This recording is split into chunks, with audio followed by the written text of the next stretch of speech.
წლის აგვისტო. საქართველო. რუსეთის აგრესია და სისხლიანი აგვისტოს საზარელი დღეები. ვფიქრობთ, ამჯერად სხვაგვარად არის საქმე. რუსული საჰაერო ძალები და ტანკები კონფლიქტის ზონისკენ გადაადგილდებიან, მათი საზღვაო ფლოტიც დაძრულია. პროვოკაციებს არ აყვეთ, გასაგებია? ფაქტობრივად დასამელი არაფერი. თბილისი კი აცხადებს, რომ მათ ცეცხლი მხოლოდ მას შემდეგ გახსნეს, რაც რუსული ტანკები უკანონოდ შემოიჭრნენ საქართველოს ტერიტორიაზე. მხოლოდ საკუთარი თავის იმედად დარჩენილი.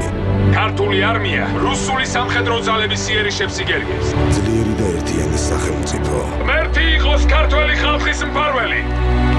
ღმერთმა დაუწოს საქართველო. ქართველი ერის ბრძოლა.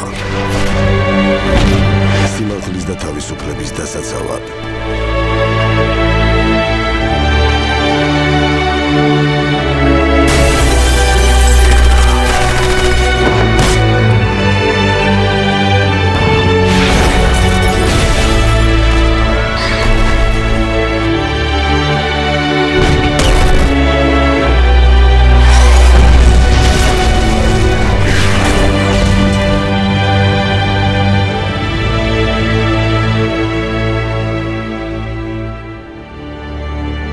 აგვისტოს 5 დღე.